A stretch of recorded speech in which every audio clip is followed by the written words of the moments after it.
Hello, good evening and welcome to Hot Edition on 3FM 92.7, coming to you live from our studio here at Desawe Kanda in Accra. I am Martin Asiedu-Dartey. Coming up this evening, investigative committee attributes the military helicopter crash that happened on the 6th of August to sudden loss of altitude and lift due to downdraft.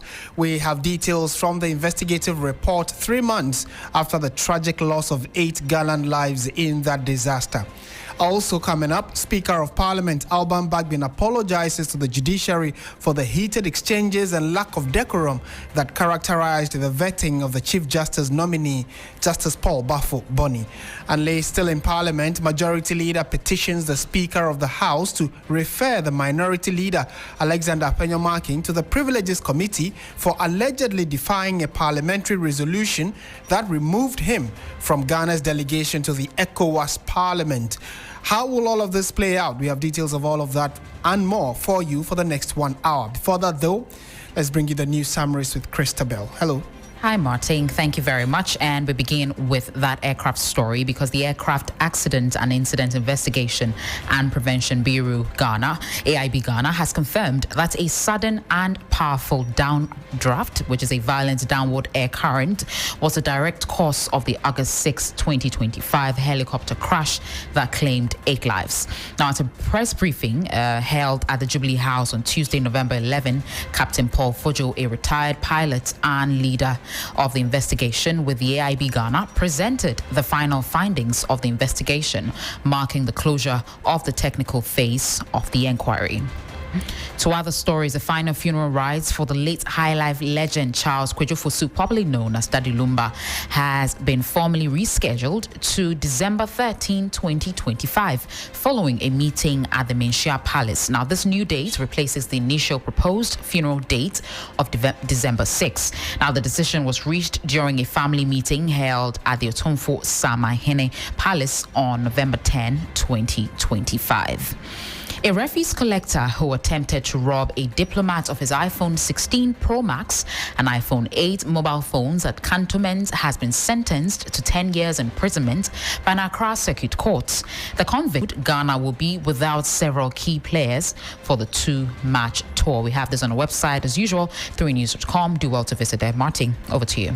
Thank you very much for that summary. Let's delve into the details of our stories now. And we are starting from the big news we had about the helicopter crash investigation and its report that was submitted to the president yesterday. Well, right from that, the public is now aware of what must have caused that accident. The committee investigating the August 6th helicopter crash that claimed 8 lives and duly signed off by both the engineers and the captain. The flight data report indicates that the helicopter was in good working condition. The helicopter, however, did not have some avionic safety enhancements. As I said before, the aircraft was serviceable and airworthy. The additional safety equipment that the helicopter did not have were things like the helicopter terrain awareness system or the enhanced ground proximity warning system, as you may choose, advanced navigation with terrain mapping, an automatic flight control system. And I would say that these safety equipment would have enhanced situational awareness. For instance, it didn't have an autopilot. That's advanced the automatic flight control system, so that the crew had to manually fly the plane. So it sort of increases workload. Typically, you want to have a plane that has an autopilot. All the civil planes use autopilots, and the workload on the pilots is very low. It gives you the chance to do things and to think easily, and so on and so forth. Despite all this, the aircraft was in a good condition to fly and met all safety requirements. And so he further indicated that the report said the military helicopter encountered abrupt weather changes while flying over high terrain, leading to the fatal accident. At 9:56, the crew entered IMC, which is Instrument Meteorological Conditions. To the layman, it is they flew into clouds because they no longer could stay away from the clouds, so they flew into clouds and transitioned to IFR. Now, IFR is Instrument Flight Rules. So what it means is they now transitioned from navigating using visual cues to now navigation solely on the aircraft's instruments. The crew then initiated a climb to cross terrain that they were aware of.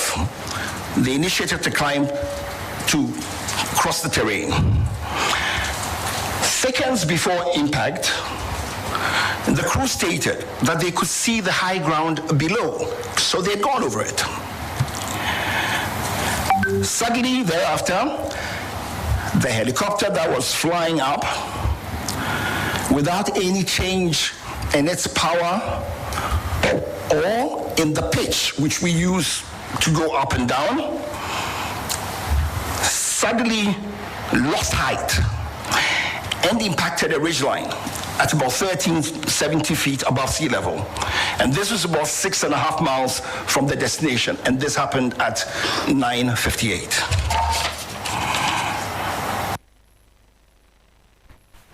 And so that is the voice of Captain Retired Paul Fojo, who is a member of the committee that investigated the August 9 helicopter crash, which left 8 of our compatriots dead. And let's try and get some further analysis on this. Joining us now is ex-wing commander Nelson Patrick Sogbojo. He has been one of the key voices educating Ghanaians on what happens to aircrafts, the things that are considered before it takes off, while in transition, what are the considerations during landing, etc.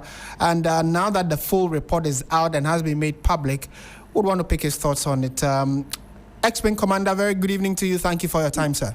Well, it's Wing Commander Retired.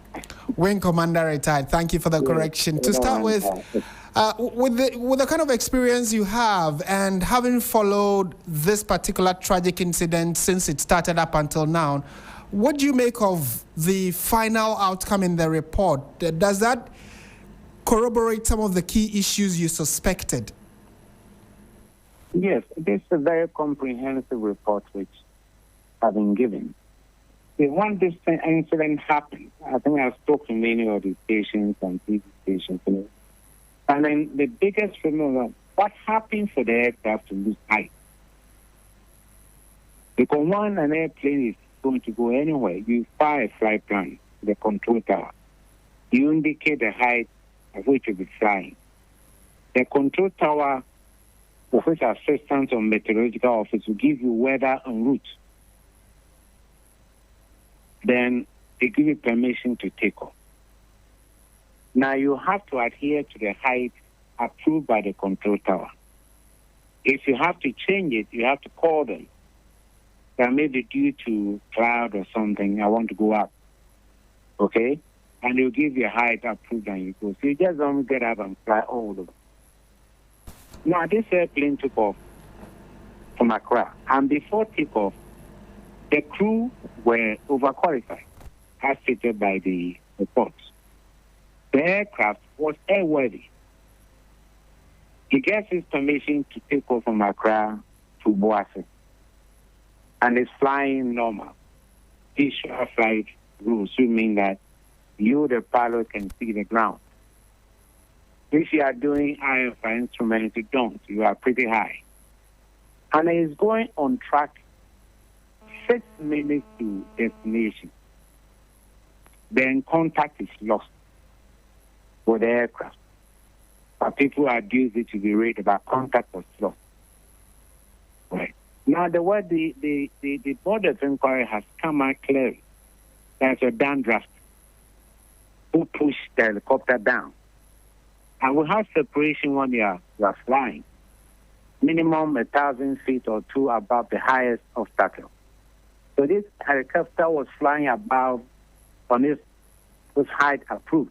There was no reason for it to come and fly into a tree or a mountain. But the downdraft pushes the aircraft down.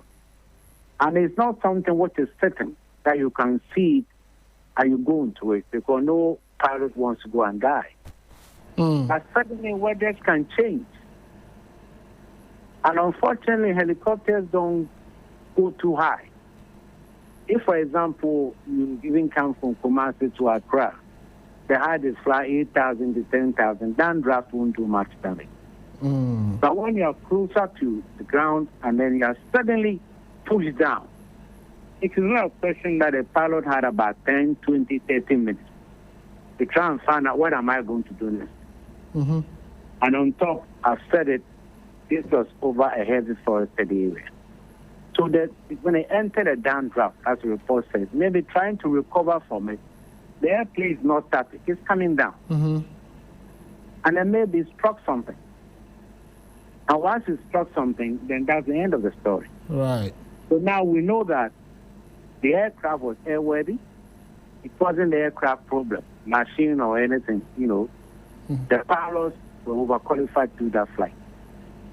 So I believe it's just an accident. Right. Which happened. Yes. And the report seemed to have just confirmed that. But, in our airspace, and having been a country that, has been in the aviation sector for several years, how common are downdrafts in Ghana's airspace? No, this is weather. There's nothing anybody can count. The number of downdrafts we have, number of clouds we have, number of thunderstorms we have. We can't. It's generated by the atmosphere. Right. So is it fair to come to the conclusion that it is a natural phenomenon? However, aircrafts are designed, pilots are trained to be able to maneuver or go out of these downdrafts when they do happen. And so this was more or less simply an unfortunate incident or an accident, as you call it. Thank you. I think that's what happened. Because if the pilot is worn down with that kind of situation, there was no way he was going to fly towards it. I mean, let's be honest.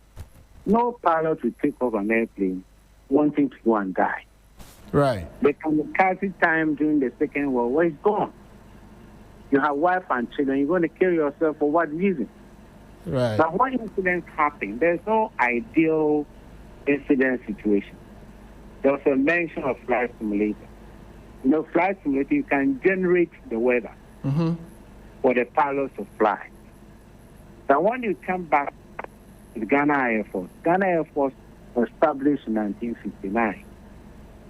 And we have a very high safety record. We lost about 3 airplanes we have there. So whether there's a flight simulator currently available, there's one at the base at the craft or the jet fighters, okay? All the pilots who train, they have flown heads of taste in Ghana and outside. So it's not a question of flight simulator. Okay. It's a question of the weather, the sudden weather. And because of the height of helicopter, you don't have, let's say, 20 minutes trying to find out somewhere to land. It suddenly comes up. You still have downdraft and upper draft. Okay. I can say if an airplane fixed when flying at a high altitude, the downdraft, you have spaces to avoid it. But this is an unfortunate situation. The gleaning from what we were told at the press conference when the report was being made public, another understanding I got was that they were en route. The path that had been created visually, they were en route until they had to go further up because of visibility challenges. And then they now quickly reverted to the aircraft's own way of, navigating the route. There was an expression he used, an abbreviation he used for that. If you are not visually able to, the aircraft has that capability.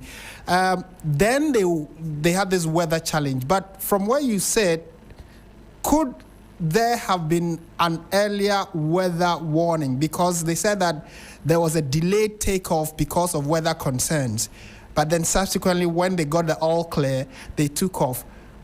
Is it possible, do we have systems that can predict or are able to foretell or forecast that maybe between this place and that place, the weather might change, so maybe reroute or find a different route?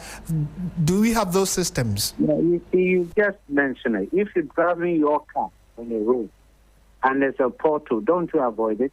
You do.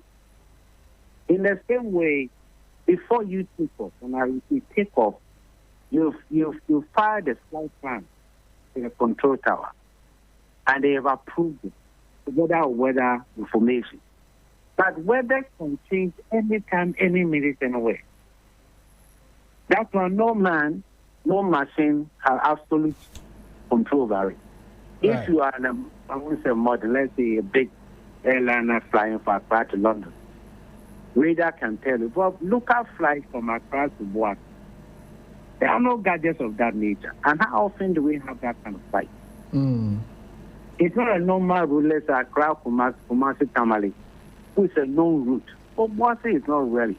Right. And if you also come back, they were only 6 minutes away from destination. Okay. So if the weather was bad, they would have diverted and gone to it. But this might be a sudden weather would develop. Okay. I hope you understand. Who they couldn't control and trying to go as maybe trying to avoid it. Right.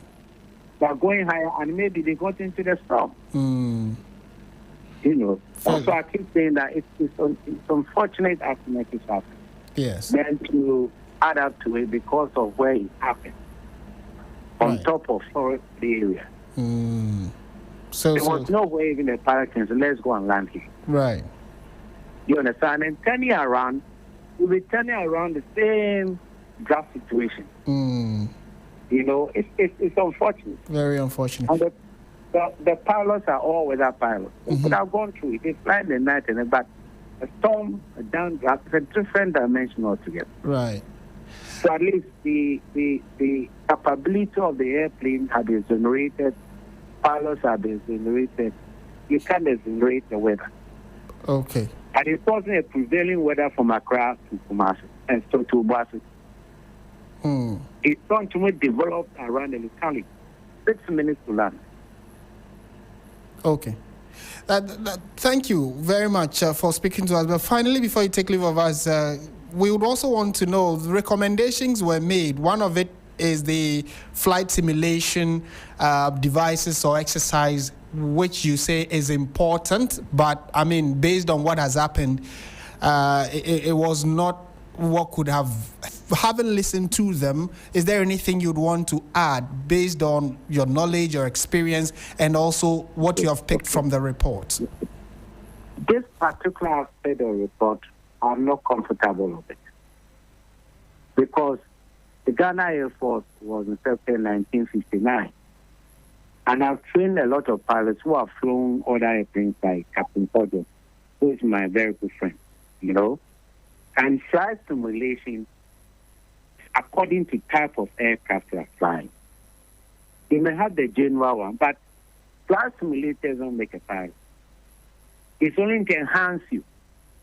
If you do flight simulator, you have to come and do the actual flight. I hope you are getting me. I do. So we can't say we need flight simulators for all the types of the airplanes we have. It's virtually impossible. And if, when you are buying airplanes or buying cars, Mercedes, Toyota make their standard car, isn't it?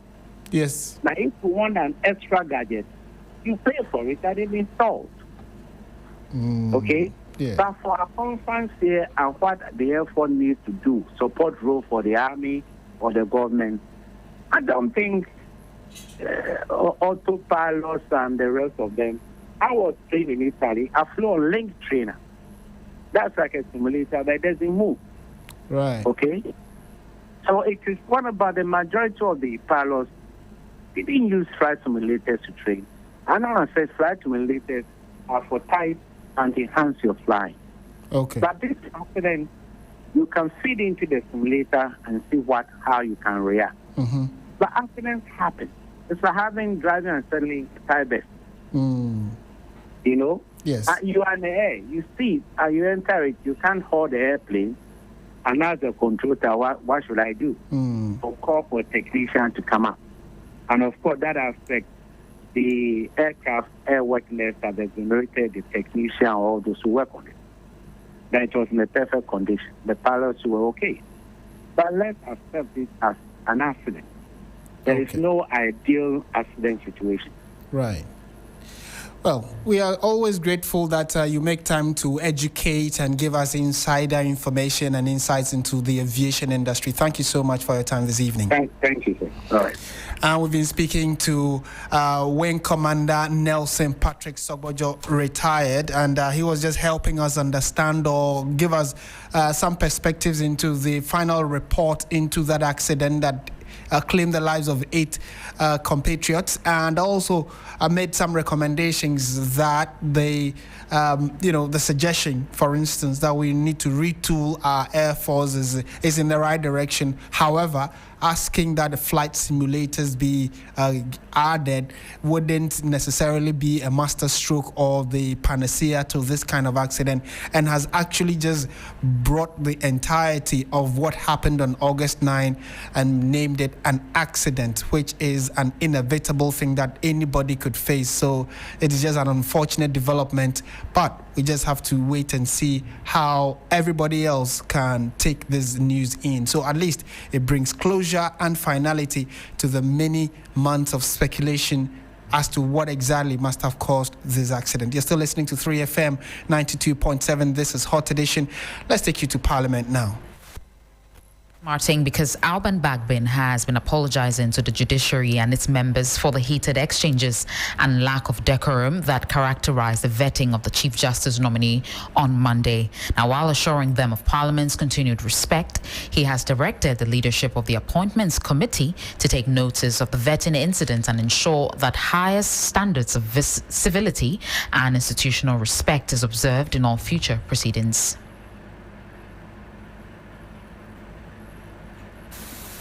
And the judiciary is independent of control or direction from any person or authority.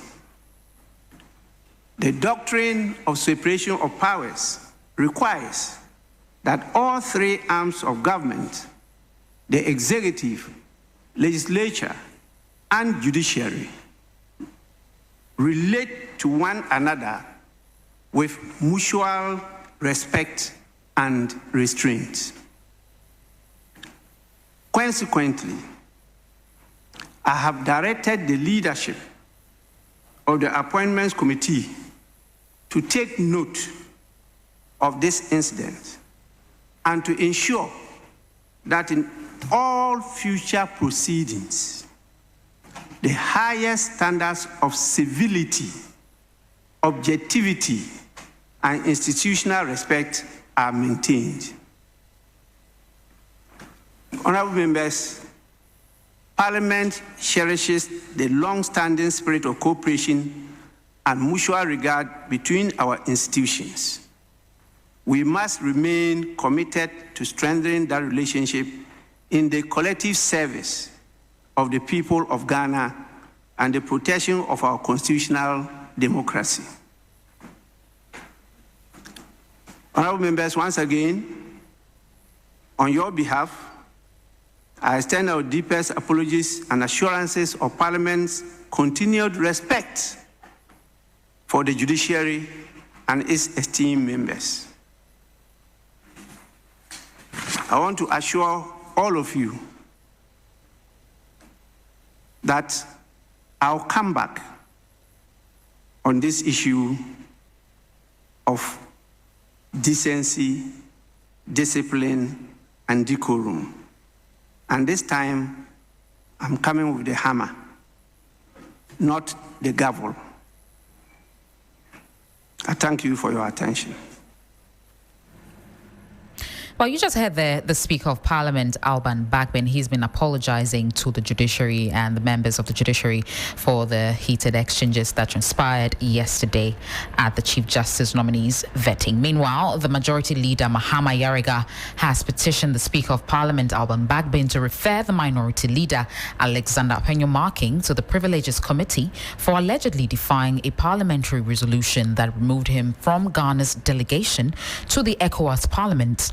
According to the Boku Central MP, the ECOWAS Parliament initially declined to swear in Ghana's delegation after Apenyo-Marking appeared in Port Harcourt despite his replacement on the team. He explained that the impasse was only resolved after Ghana threatened to withdraw completely from ECOWAS.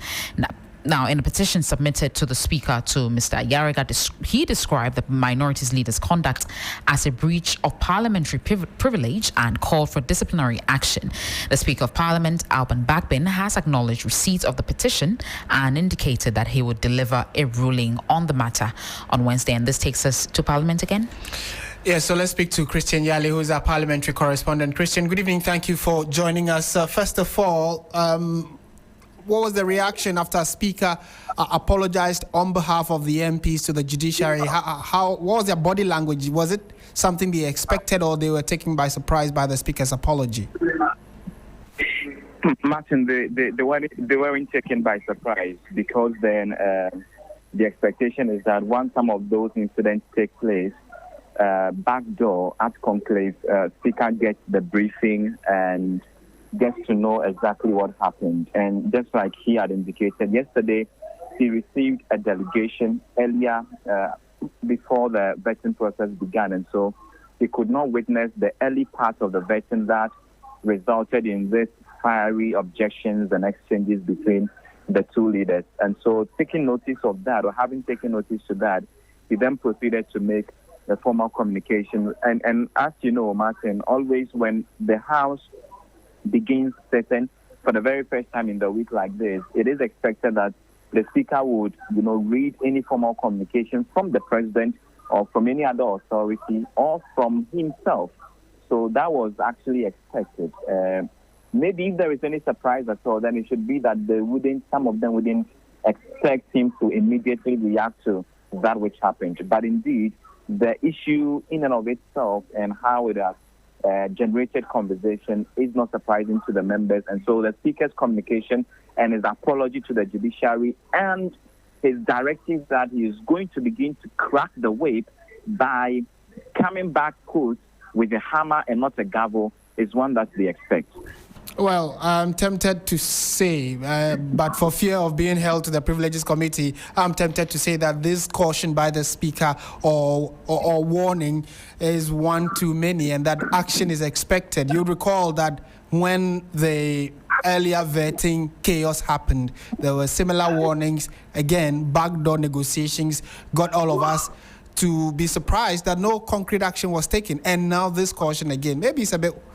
is one too many, but I'm hoping the Speaker is not listening, so they wouldn't hold me before the committee. But talk to us about the concern about the minority leader being the suggestions that he should be held before the Privileges Committee for flouting a specific order. Many thought this had been resolved, no? Yes, so it was partly resolved earlier in July when this whole delegation issue came up.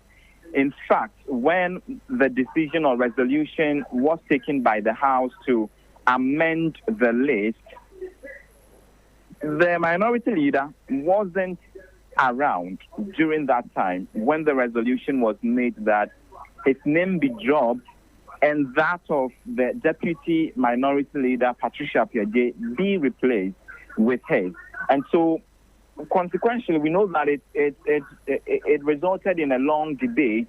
It took a number of days to come to a resolution, but indeed, the expectation was that this change or amendment to the delegation list was made to him, or he was aware that the list or delegation of MPs from Ghana to the ECOWAS Parliament has been amended and his name has been removed, which I know that he is very much aware, because subsequently in one of the days he was in the chamber when that final communication or that final conversation was had about it. And so to the majority leader, it is pretty much surprising to have seen the minority leader attend an ECOWAS Parliament meeting when he shouldn't ordinarily, also because that his name has been taken out of the delegation list.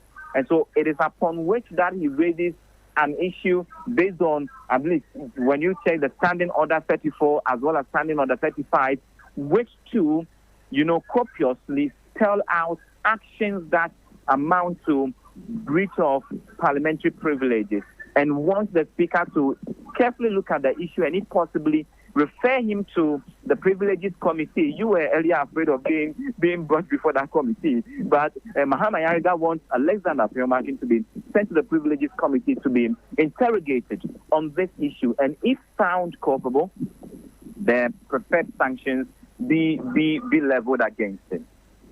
All right. Thank you, Christian Yali, for that report from the House. I'm sure the House is still sitting, so subsequently he will bring us updates of what's happening in Parliament. Christian Yali is our parliamentary correspondent.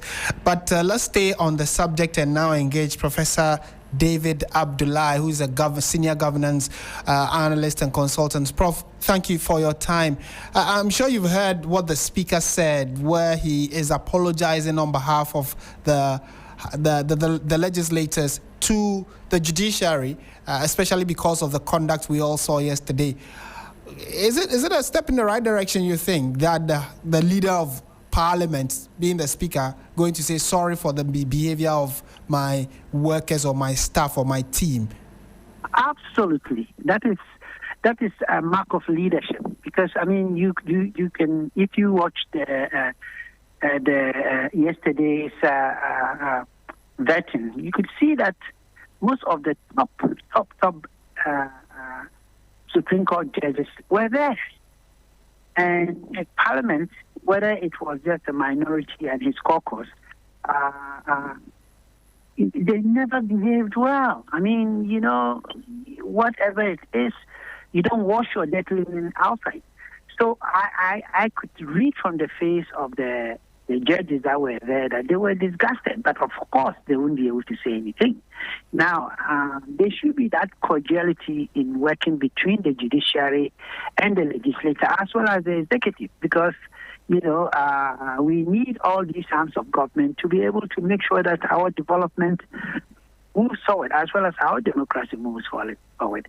So some of the things the minority leader was saying, for example, when he was being challenged by the majority leader, you know, saying that, no, you cannot say some things that are going to, you know, impede upon the reputation of others. I think you know what I'm talking about. I don't want to repeat them because they weren't nice. Yes. You know, and if he was given the opportunity to say that, look, these are the rules, please don't break the rules. These are the standing orders. You could have patched it in a different way. When he started by putting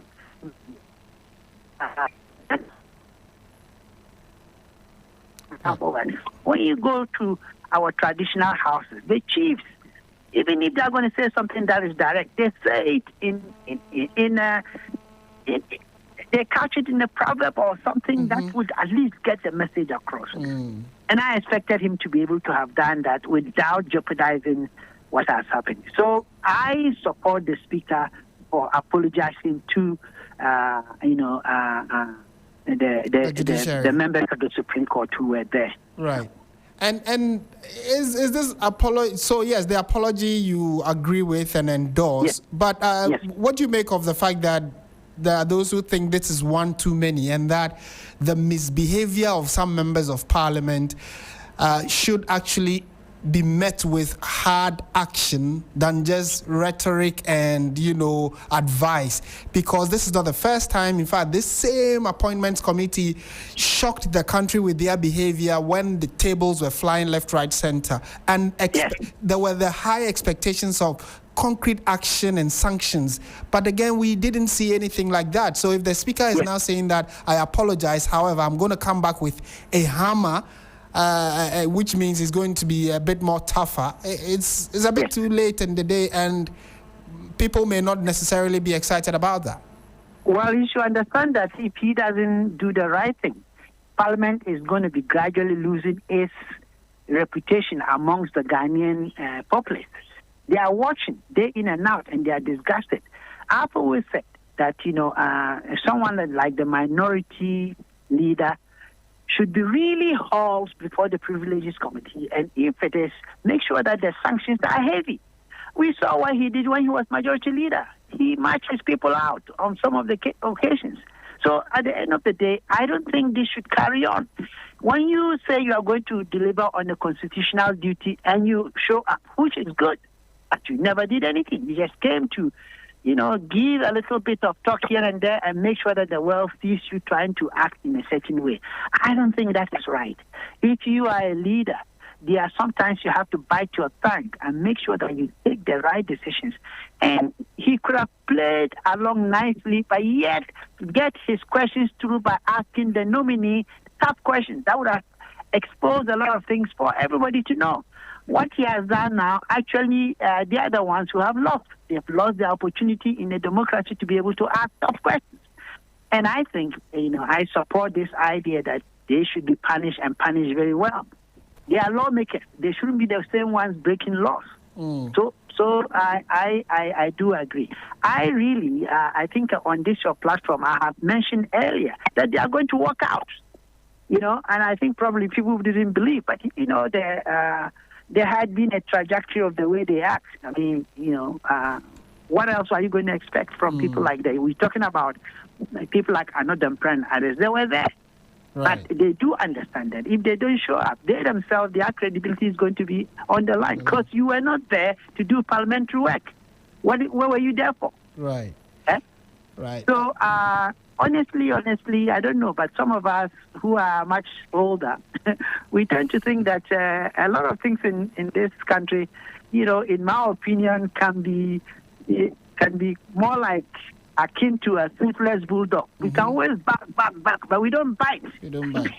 Bite. And so that's actually the concern I was, raising earlier, which is that the speaker seems to have consistently backed at bad behavior of members of parliament, but hasn't been able to bite. So should it be our expectation that the kind of caution he has given now, he actually will bite if he says he's going to come back with a hammer? Well, let's see whether it's going to be a wooden hammer or a metal hammer. Because if it's a wooden hammer, it can break. Yeah. He must come out with an iron hammer. Yeah. Some issues are there, you don't approach them with kid gloves. And I think he should do that if he wants us to really have faith in our parliament and parliamentarians. Wasn't it one of the parliamentarians who said that he was going to resign because a certain party won? Did he resign? He didn't. And what happened to him? Yeah, nothing happened. So that's what I'm saying. So I expect that the speaker will come with a metal hammer. Steel hammer. Thank you so much, Professor David Abdullahi, for your time and thoughts as always. He is a senior governance advisor and also speaking on developments from Parliament. Yesterday's vetting, the initial stages were marred with a back and forth of argument and debate, and in as much as people praised the fact that was a way of consolidating our democracy where even opposing voices are allowed to express themselves. There are those who thought that it was becoming one too many and was an affront to the kind of positive democracy we wanted to put out as a country on the continent. So again, the expectations on the speaker to deal with this decisively is still high. We'll see what the coming days hold for the kinds of sanctions expected from parliamentarians who keep on misbehaving. You're still listening to 3FM 92.7. This is Hot Edition. We have business and sports coming up, but before that, let's bring you a few more stories. Now, with just a few days to the presentation of the national budget, traders at the Nima market are hoping for measures that will make life easier. Many say they are struggling to keep their businesses afloat due to the rising cost of goods, unstable city and high taxes. Our reporter Grace Hamwajaman visited the market and has more. It's a typical day at the Nima market. Busy, loud, and full of life. But behind the bars is frustration. For most traders here, business has not been the same in recent months. I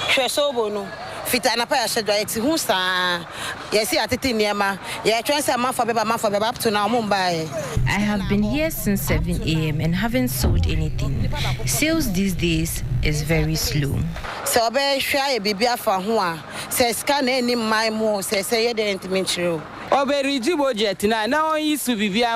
We want measures that lead to price reduction in goods. With the finance minister set to present the 2026 budget, traders say they want practical solutions to ease their daily struggles and make small businesses thrive. Because your new man at Eddie cities safer. and to $20 and bafoma citizen very stable. Currency stability is what we want, especially with the CFA and the dollar. Oh, budget what me now to man be tax when they go no so what me if you want to no man be There are a lot of taxes on goods and services. We want them reduced. Papa to no buy so far never from. Me dey maintain any drivers no because almost see ya you say ya use petrol. Ana but to go for dropping. Fuel prices have gone down recently, but transport fares remain high and we want that changed. Yeah, Jimmy 100 cities, the Banima. Finance Minister Dr. Kasia Latafos is expected to present the 2026 budget statement and economic policy to Parliament on November 13, with keen interest on the management of the fiscal deficit and expenditure in 2026 while maintaining macroeconomic stability. So from the price of an olonka of gari right to transport fares, every shift in the economy is felt right here in these market centers. And even as the minister ready to present the budgets, the market folks tell me they will be on the lookout, waiting for relief and real solutions. Grace Hamwajiman, Nima Markets, Accra.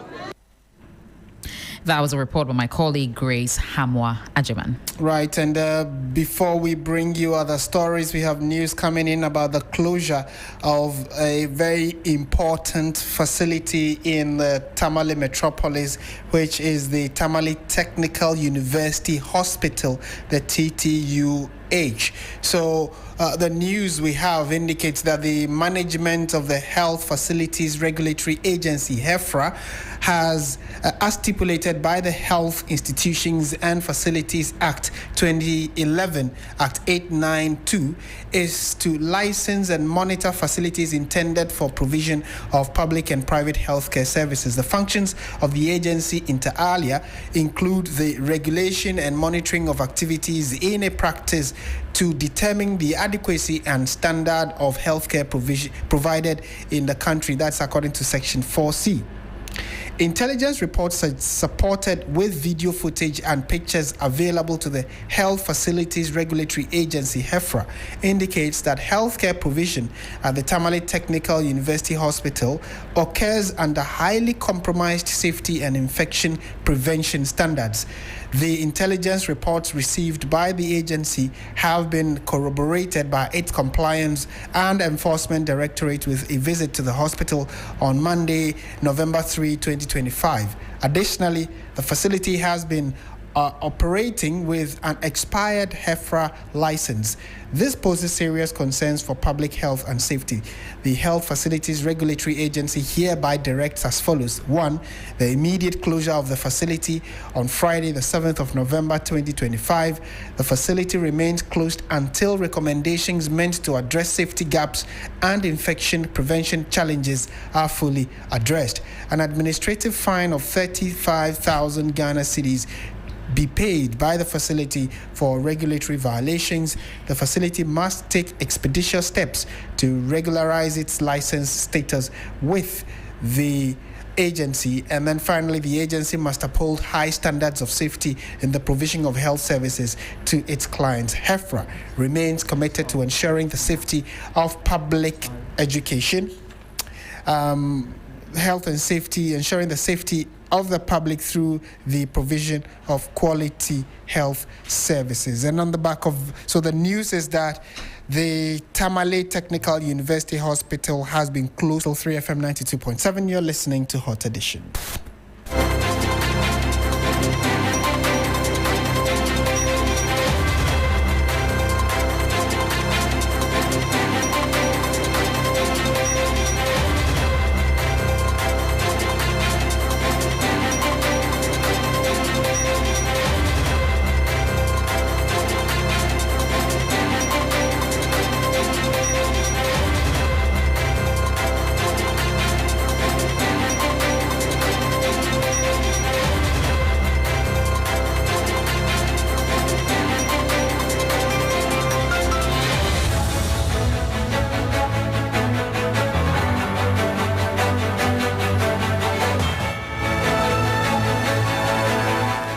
Hello, good evening and welcome to the business segment on Hot Edition on 3FM 92.7. Coming up, ahead of 2026 budget, new KPMG survey reveals businesses want government to sustain policy continuity and expand access to low-cost finance to support recovery. I am Bismarck Ausa. This headline story and other stories lined up for you. Please stay.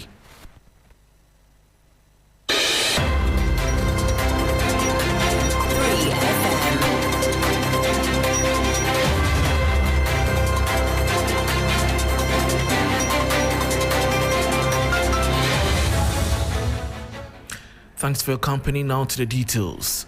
A new KPMG 2026 budget survey has revealed that businesses in Ghana are calling for stronger policy consistency, targeted fiscal reliefs, and improved access to affordable financing to sustain the country's ongoing economic recovery.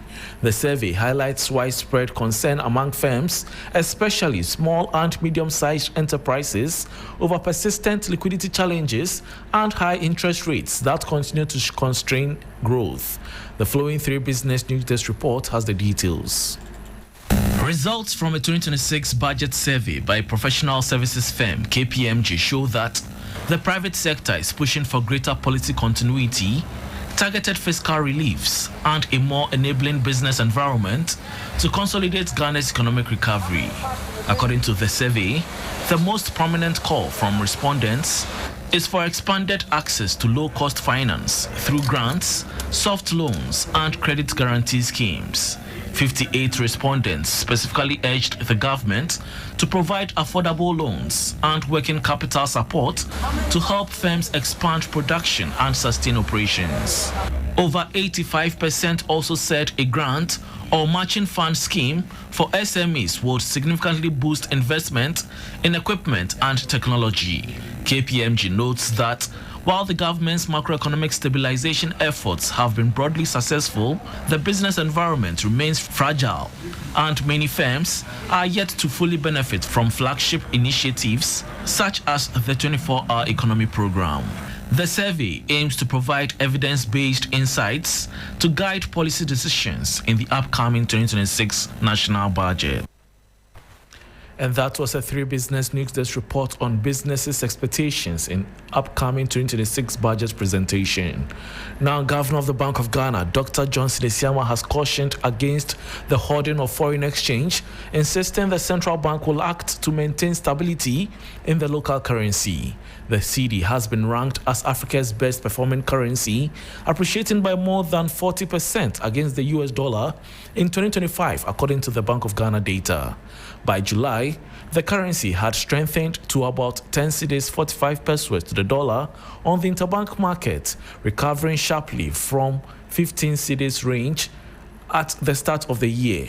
Addressing the 29th National Banking and Ethics Conference on behalf of the governor, the head of banking supervision, Ismail Adams, urged the public to support measures aimed at consolidating the gains made with the cedi. While the stability of the cedi could be threatened by global dynamics, including possible rebound in the US dollar or reduction in commodity prices, our domestic policy stance is strong enough to cushion such shifts.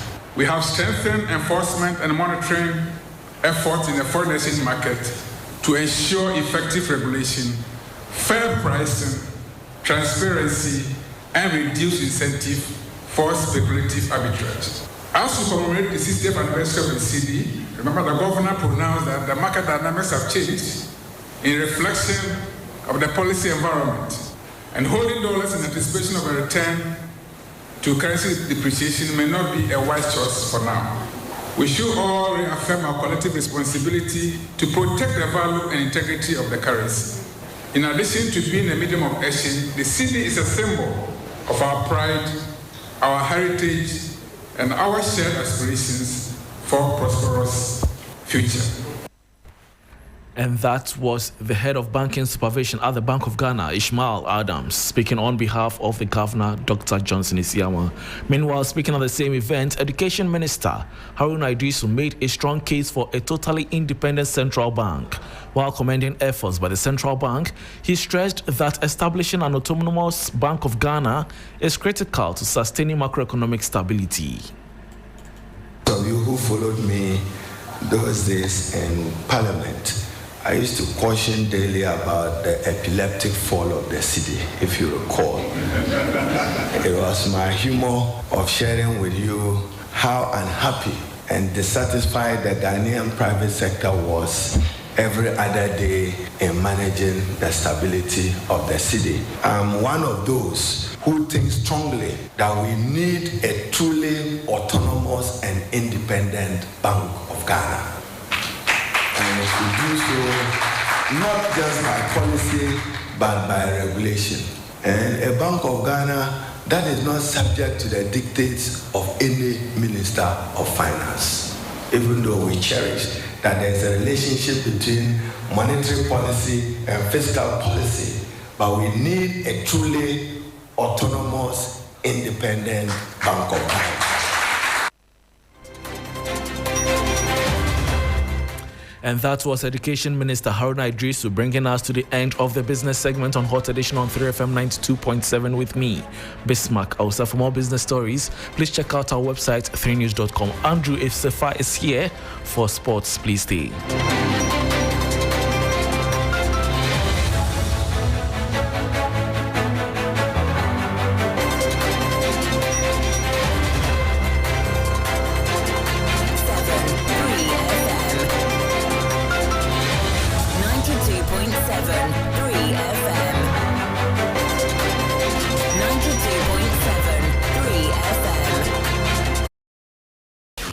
.7 3 FM 92.7 3 FM 92.7 3 FM 92.7 3 FM 92.7 3 FM 92.7 3 FM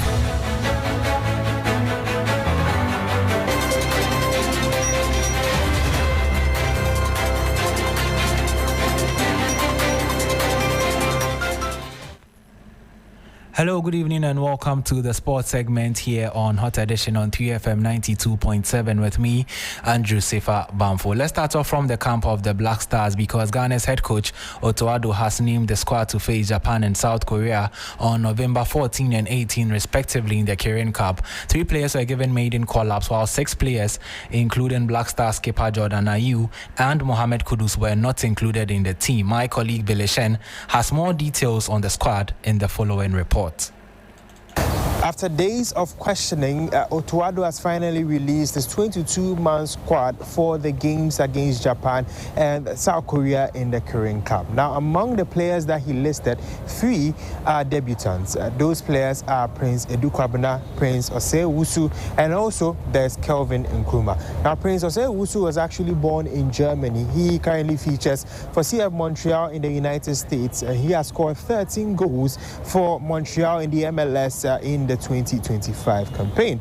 There's also that of Prince Edu-Kwabena, who is also a striker as well and has scored 5 goals for Victoria Plzen in the Czech Republic this particular campaign. He was dubbed as one of the best young players coming up, but a very big injury left him out for quite a long time, but he's back, he's fit and he's firing and he is scoring goals. But there's also Kelvin Nkrumah, who actually plies his trade for Medeama SC. Now, he hasn't scored a goal yet in the Ghana Premier League this season, but he's seen as an option that Otto Addo will want to count on. He plays as a winger for Medeama SC. Now, to the local players who have been called, Benjamin Asari, of course, a goalkeeper who featured in the World Cup qualifiers. There's also Prince Owusu, who is a midfielder for Medeama SC, who also featured against Central African Republic in the World Cup qualifiers. And then there's Kelvin Nkrumah, as I mentioned earlier, who currently plays for Medeama SC. Now, there are a number of players who have actually been absent from the squad, and that includes